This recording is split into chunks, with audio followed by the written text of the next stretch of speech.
dalam diri kita, di mana sabar kita setakat ini, di mana sabar kita tersimpan. Sebab itu kita kata sabar itu merupakan satu daripada ibadah yang Allah tak bagi tahu apa hadiahnya. Kerana dikatakan sabar itu tidak lain dan tidak bukan, hadiahnya adalah syurga. Hadiahnya paling besar. Sebab itu kalau kita kata kalau sedekah dapat pahala begini, kalau solat Jumaat, kalau berjemaah dapat pahalanya begini, disenaraikan oleh Allah. Tapi sabar dan puasa, dua keadaan, dua ibadah, dua kesempatan yang tidak pernah Allah butirkan. Tidak pernah Allah butirkan apa balasan untuk orang yang sabar. Maka belajar sabar dari sekarang supaya kita melalui Ramadan kita dengan sabar yang hakiki. Sabar maknanya apa? Bukan bersila. Sabar bukan maknanya pasrah, tunggu je apa jadi-jadilah. Tak. Sabar bermakna kita melatih diri untuk terima semua yang Allah bagi. Latih diri terima. Selagi kita tak terima, kita sakit otak, sakit perasaan, sakit minda, dan akhirnya ibadahnya tidak khusyuk, sumbangannya tidak ikhlas, perkataannya tidak cantik, penampilannya sangat murung, dan akhirnya kita bukan saja sakit sebab di coronavirus, tapi lebih bahaya sakit kerana adanya virus-virus lain yang sedang membiak dalam hati kita, yang namanya sakit hati, yang namanya dendam, yang namanya marah, yang namanya tak puas, yang namanya nak dapat kebebasan dan sebagainya. Maka sekali lagi mari kita sama-sama petang ini menyemak diri. Sudahkah aku menerima ujian ini dengan tabah? Sudahkah aku menerima ujian ini dengan sabar? Sudahkah aku tenang dengan ujian ini? Sudahkah aku bahagia menerima sentuhan Allah ini? Sebagai hamba Allah, aku yang lahir, aku yang cipta kamu, aku yang bawa kamu ke dunia. Belajar tenang sebagaimana tenangnya bayi dalam kandungan. Mampu atau tidak? Kita sudah pernah jumpa namanya tenang.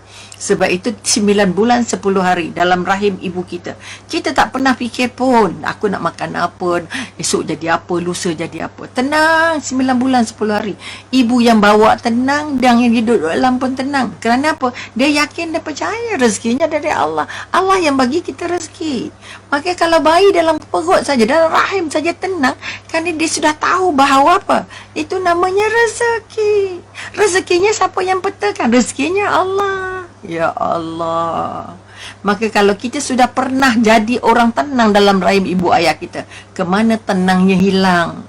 Cari balik, bungkah balik. Apa agak yang terlipat di hati saya? Banyak ragu-ragu, banyak tak gembira, banyak tak puas hati, atau banyak yang bersyukur, banyak terima kasih, tak banyak ikhlas, banyaknya ya Allah, terima kasih banyak ya Allah. Sebab itu bayi bila keluar daripada rahim ibunya juga, dia mula-mula diam, lepas itu menangis. Apa sebab menangis?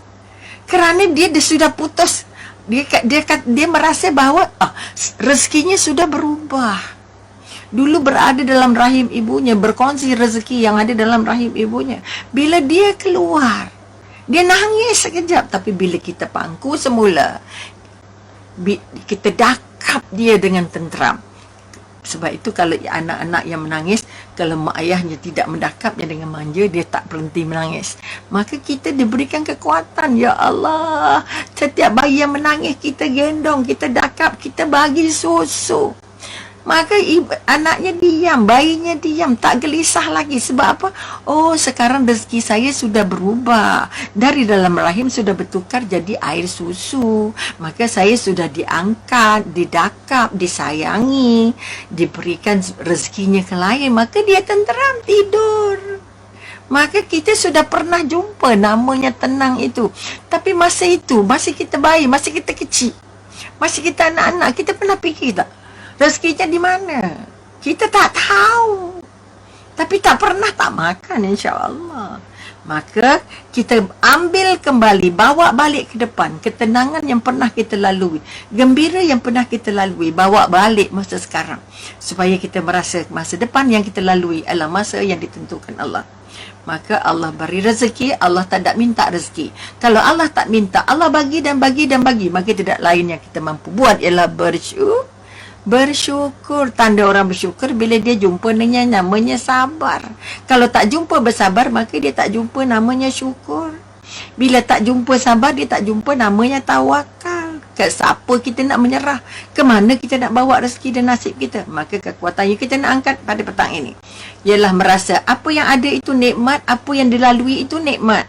Supaya tukarkan cabaran, dugaan, ujian itu jadi nikmat, kerana ini kesempatan mematangkan fikiran, ini kesempatan mematangkan emosi, ini kesempatan untuk kita merasa, ya Allah, dekatnya dengan Allah, banyaknya minta dengan Allah, banyaknya menyerah dengan Allah, banyaknya bersandar dengan Allah, banyaknya merintih dengan Allah.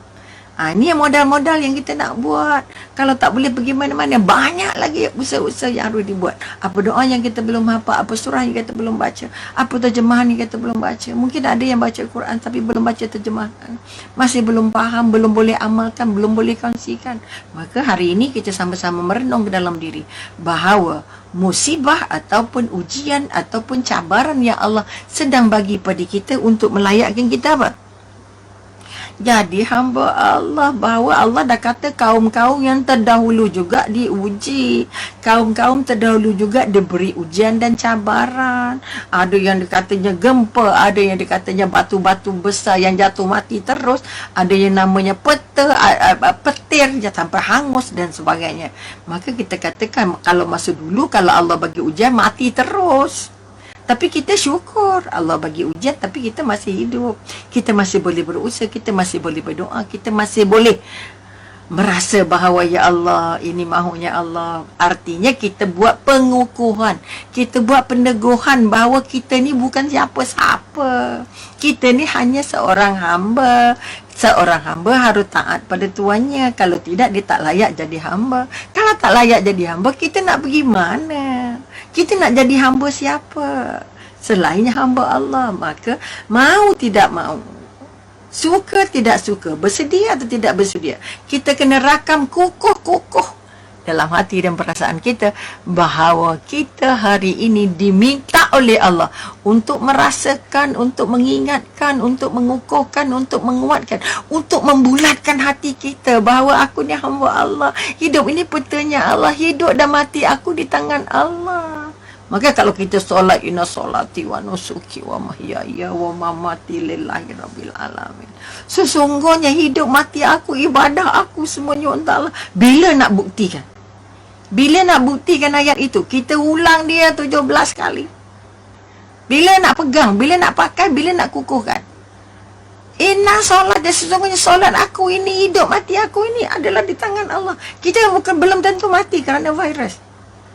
Okay. Kerana mati itu mahunya Allah. Ada virus, kena virus, sehat mati, sakit mati, tua mati, muda mati. Tapi Allah kata berwaspadalah. Jaga-jaga, jangan terdedah pada bahaya. Kalau boleh elak, elak. Kalau boleh lari, lari. Maka kalau perintah sekarang ini tak kena duduk rumah, kita belajar duduk rumah.